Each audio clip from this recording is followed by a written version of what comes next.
Great goodness. It is 8:42 New York time, and I got to my regular unit, and they took my patient away, my black guy. And now I'm getting switched units. This is exactly what happened before at the other hospital. As soon as I told somebody, and like management, and tried to advocate for my patient, they take the patient away from me and then they move me. So like I legitimately don't even know what to do anymore. Like even the advocacy groups don't give a shit about these people. Like literally, like Black lives don't matter here. And I mean, that's pretty sad that somebody who is white and lives hundreds of miles away from the city gives more of a shit about these people than the actual people in this city. Like, for real. Like, I had a complete breakdown yesterday because, you know, I missed an important email to do a revision on my proposal, so my proposal got canceled because I was trying to advocate for my patient and talk to management here and get the care that he needs because he's being medically mismanaged. And I just had a complete fucking breakdown because, you know what, my entire proposal got canceled because I, you know, wasted my time advocating for a fucking patient who's just gonna die anyway. You know, and sure enough, they take the patient away from me, and then almost 2 hours into the shift, they switch me units. This is exactly what happened at the other hospital when I was advocating for the little Hispanic lady. You know, guys, here's the thing. Let me try and put things into context for you, okay? I know not everybody's gonna live. I'm not that fucking green or ignorant or, you know, bright-eyed and bushy-tailed to think that, okay? I know we're gonna have a shit ton of people die. But these people aren't dying from COVID. Let me give you several examples here. An anesthesiologist intubated the patient's, like, I think it was right, bronchi and of a patient, and they couldn't get the sats up, and for about 5 hours, like, we were waiting on a chest x-ray to confirm that the placement was wrong. And in the meantime, while we're waiting for that, and we've told the anesthesiologist that it was placed wrong, because, like, literally only one side of his fucking chest is, like, inflating, he dies. Okay? A patient had a heart rate of 40, and the resident started doing chest compressions on him, which is not what you do. You just externally pace them, or you know, give him some atropine. And then, you know, I run in there to stop him from doing chest compressions on somebody with a fucking pulse. And then he decides to push epi. He throws some pads on him to defibrillate the guy in bradycardia. Okay, he has a heart rate of 40 and a stable, you know, bradycardic rhythm. We just need to give him some atropine and pace him. He fucking defibrillates him and kills him. And I was literally ran out of, like, the patient's room to get, like, the director of nursing who was standing out there. And I'm like, can you stop him? He's going to kill that patient. He's going to kill that patient if he defibrillates him with bradycardia and a heart rate of 40. And the director of nursing just shook his head. And I turned around and he killed the dude. Okay? There was a nurse who placed an NG tube into some guy's lungs and filled his lungs with tube feeding. There was a nurse who confused a long-acting insulin with a short-acting insulin and gave 30 units of a fast-acting insulin and killed the guy.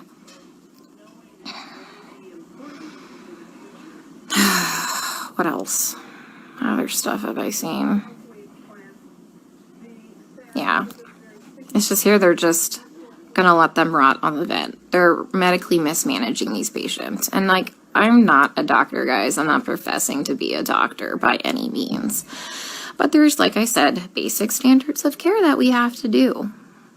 Like, when somebody's low on blood, like literally on the brink of a critical low blood level, we should replace the blood.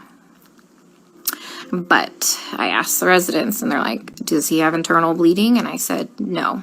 Then they're like, well, then we're not replacing the blood. Well, here's the thing. In these COVID patients, they all eventually need a blood transfusion. Their blood, like, if you don't have enough blood to actually oxygenate your body, the vent settings don't fucking matter, okay? They don't matter because you have no oxygen carrying capacity of your blood, okay? I told you about the patient where, like, all that, like, purulent drainage just kept seeping into his lungs because the ET tube cuff was leaking and nobody has a fucking manometer here to check the pressures. And I finally figured that out. And I kept saying, hey, you know what? His white blood cell count is steadily, like, you know, we're having a problem with it. Like, do you want to start some antibiotics? No. Well, does he have a fever? And I said, no, he doesn't have a fever. They didn't want to start antibiotics. Day shift nurse finally got a chest x-ray. He has full-blown pneumonia now. Like, I've been telling them this for a while, but because he didn't have a fever, they didn't want to give him antibiotics. We have a nurse who, like, fell asleep at the fucking nurse's station while we were all in rooms, and her norepinephrine ran out, and the guy had no fucking blood pressure and didn't perfuse his brain, and I'm pretty sure he's brain dead. That same nurse is now running a CRRT machine, a dialysis-like machine, that she has never done before. She said she'll figure it out, okay? I'm pretty fucking smart, and I figure a lot of shit out, but I would never attempt to try and figure out a CRRT machine on the fly. Like, we are adequately staffed. There's a shit ton of staff in there, like, and we have a nurse who does CRRT in there. She has a different patient load. We told them, like, hey, let's just swap these nurses so the one that knows how to work this machine can work this machine, but they didn't want to do that. So I'm pretty sure that patient will be dead here in a couple hours. And this is why I freaked the fuck out yesterday. Because nobody is listening. They don't care what is happening to these people. They don't. I'm literally coming here every day and watching them kill them. I mean, we're not going to save everybody. That's fine. Like, come on, guys. We're not God. But, like, some of these people, hey, we know that they're not going to live. Let's start a hospice unit or something, you know? Like, they don't need to be in the ICU. Let's change course. Let's do palliative care or something. Like, literally, some of these people are just on sedation to keep them on the vents. Nothing else. I have a lady on a tranq on a vent, and she's not even fucking cognizant. She's not even on sedation. You know what we give her every day? We give her breathing treatments, albuterol, and she gets insulin. And that's it. That's it. We're not treating the COVID, guys. Like, for real, we're not treating the COVID. You know, every day we try and get these guys off the vents, right? Because, you know, there's criteria for weaning. Every day, the day shift nurse will wean them down, like, to, like, minimum sedation. Every night, we come in and we get the same two residents, and they fucking max out all the sedation again and undo all the work from the day shift. Then the day shift attendant will come in and they'll all do rounds, and they'll be like, he wasn't synchronizing with the vent. So we had to turn all the sedation on. And I'm like, he wasn't synchronizing with the vent because it's in the wrong vent mode.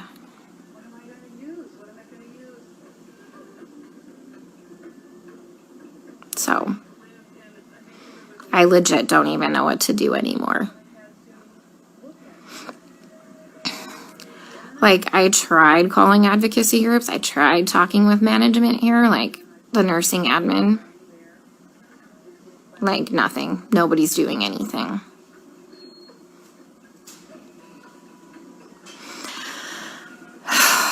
We still have 100% mortality rate in the ICU unit. I just left. But, I mean, they're living longer because we have, like, legit ICU nurses there. So, CDC finally, like, not the CDC, FDA approved yesterday the remdesivir study. Like, to start using remdesivir for COVID patients.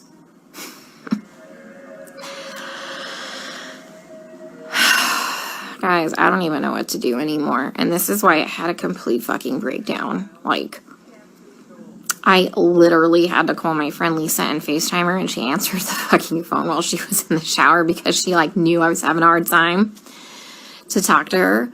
because it's like going in the fucking Twilight Zone. Like, everyone here is okay with this.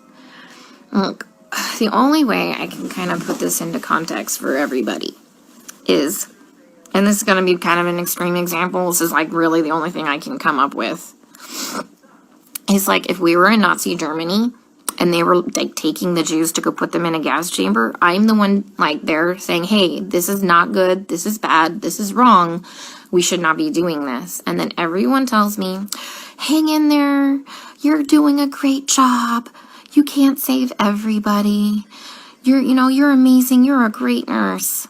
Guys, I know I'm a fucking good nurse. I know I go in there and I give it 500% every day. I know I'm not being negligent. Okay, I fucking know that. What I need is someone to help me save these people from being killed. Okay, from gross negligence and complete medical mismanagement. And no one is listening to me.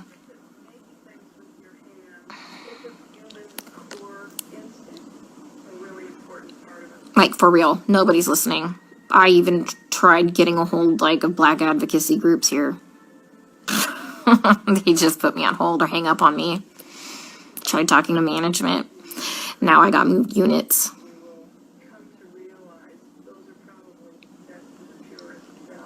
Like, I legit don't know what to do anymore.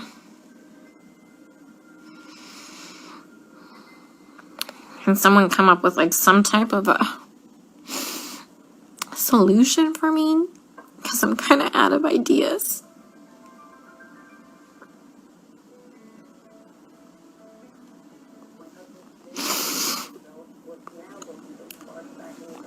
When I try and talk with some of the other nurses here, and they're like, well, you can't save everybody. And they all know what's happening. They all agree with me, and they all just shake their heads. And I'm like, am I the only one who is not a sociopath?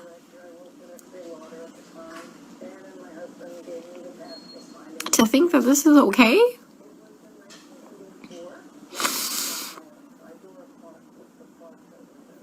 I mean, guys, they literally don't even know when they're dead. Like, how many times have I told you they've assigned me a dead person? Like, how long have they been dead? Nobody knows. Like, how is anybody assessing anything without a stethoscope? Normally we have, like, those disposable stethoscopes. But I knew what we were coming into, so I brought my old chunky one. Nobody's listened to anybody's lungs as long as I've been here. Even with disposable stethoscopes.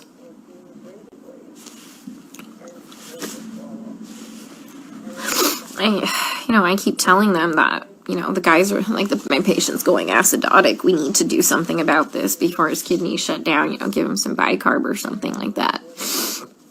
And this is what they do. They let the patient's blood get acidotic.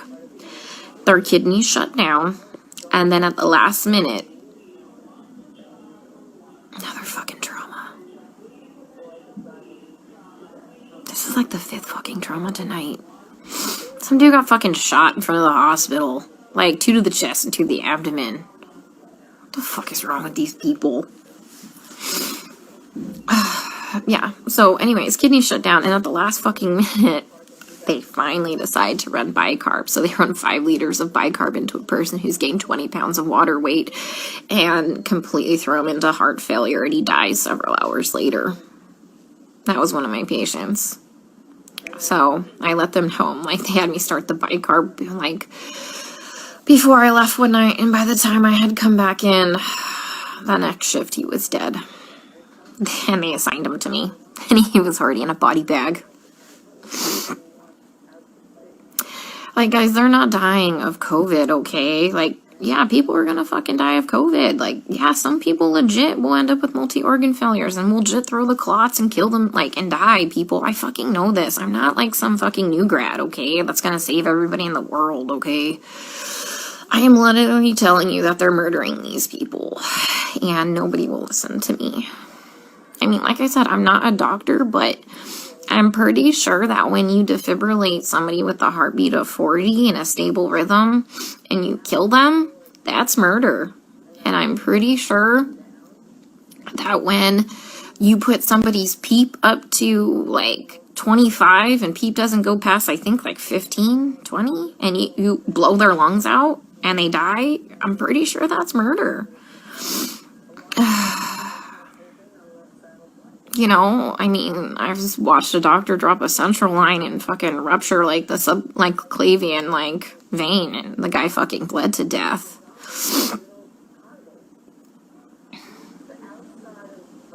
I mean, COVID didn't break that central line. COVID didn't kill that guy. I mean, he was a COVID patient. I mean, every single patient I've taken care of, guys, is a COVID patient. Like, I've never had a non-COVID patient, okay? I mean,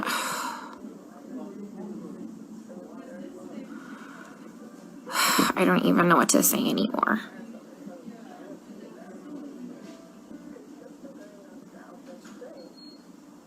So, and that's why I got upset yesterday, because nobody's listening. I literally had to call my friend Lisa because I'm like, dude, I am not crazy, right? Like, this is wrong, right?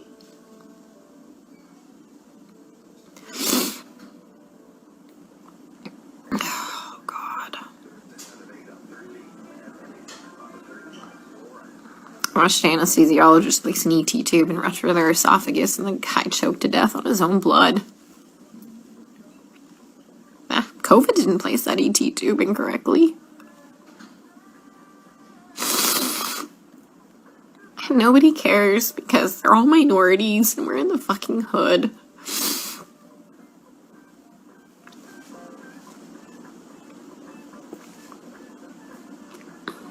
You know, and that's just not okay.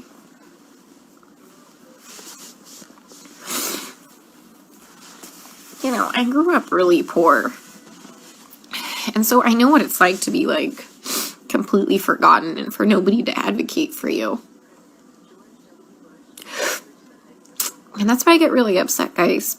Because, like I said, I know that a lot of people are gonna die, but, you know, COVID didn't cause that pneumo. An incorrectly placed ET tube placed that pneumo, and then they wouldn't let me fix it. Like, all I had to do was, like, adjust it. And they wouldn't let me do it.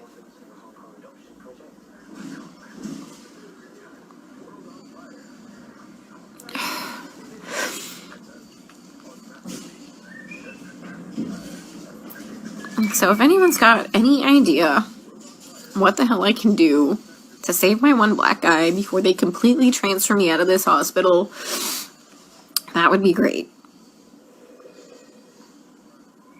Because he's mentally there. When he sees us come in, his heart rate and his blood pressure drop up. And he doesn't sync with the vent. Because he can see us. And when we leave, he calms down again. He just physically can't communicate with us. Like I told you, I had Stephanie explain to him what was happening to him because you can't hear me very well through a respirator. Plus, I'm sure that respirator is probably scary. Especially if you're kind of out of your mind from all the sedation. But he's a cab driver and lives a couple blocks away from here.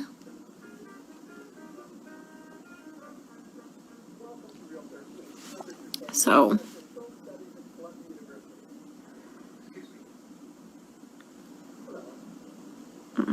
he has some family, but the problem is it said 99999 for the phone number, and I didn't get the address before, like, I abruptly got moved. I'm sitting in the vending machine room because it's nice and cool. I'm in between units right now, so they haven't realized I'm gone. I figured I'd have a mini meltdown and then get my shit together because I've never been to the other unit. Mind you, I've been on this unit the whole time, and whatever, I'm flexible. But once again, you know, I talked to admin. Next day I got moved. That's what happened at the other hospital. They don't care what's happening to these people. And I just have to keep watching them die. And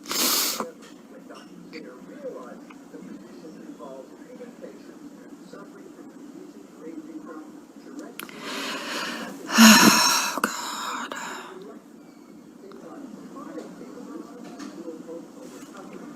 There's like this weird telenovela on. I think it's about a dog. Yeah, I mean, I tried talking to hospital management. I tried calling CMS. I tried calling the equivalency of their division of aging. I tried calling a couple Black Power groups in the area. Who else? I mean, this took several hours. This is why I missed that email for the revision for my proposal. Because, like, fuck, guys, I tried contacting a newspaper. Nobody called me back.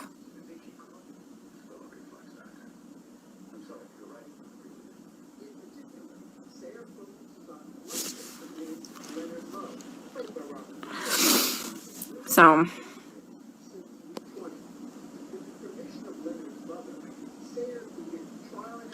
yeah, Stacy, fuck. You'd probably lose your mind because you're not a sociopath thinking this is all okay. That's just weird, guys. They're all okay with it. Like, I tell you, we get on the fucking bus and we go into the twilight zone here. Like, how do you not know when your patient is dead? For real. I mean, back at that other unit when shit was just crazy and bodies were just fucking dropping, yeah, I can understand that. But guys, you have a shit ton of staff. Like, yeah, we have hundreds of extra nurses that are still here that are not part of hospital staff managing these patients, but we're on top of it now. We're on top of it now. There's no reason to not know when your patient's dead. I mean, there's no reason you should be managing a dialysis machine never knowing how to use a dialysis machine when there's a dialysis nurse in there.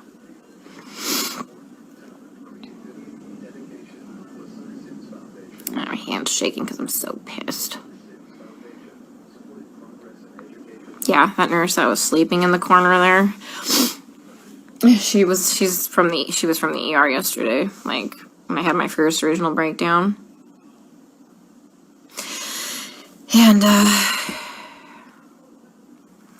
And she's like, well, they don't just unnecessarily intubate them. They try and, would you bypass? I'm like, girl, I am not fucking green. I know some, like, people need a tube dropped, okay? Like, I'm not saying that. Like, at the other hospital, they were doing unnecessary intubations because they had no fucking clue how to put the vent into CPAP or BiPAP. Yeah, I mean, so... but yeah, there's like legit indications like, fuck, that dude needs a tube. Yeah, I know that. I know that. Oh, God. Yeah, my lead at the other hospital who advocated for the patients too, like the first day I got there and I was in orientation, that crash course orientation, he warned me that I was going to have a problem. He would advocate for the patients too. They fucking moved him too. He's at a completely different hospital. I tried reaching out to him, but he hasn't texted me. Like, what do you think? I saw what was bad? He saw way worse shit than that. Okay, how bad's my face look? I'll just put my respirator on. They ain't gonna fucking know no different. I was in here freaking the fuck out. Alright, guys. I'm going to the unit. Let's see how they kill him there, okay? Stay safe. Stay out of NYC for your healthcare.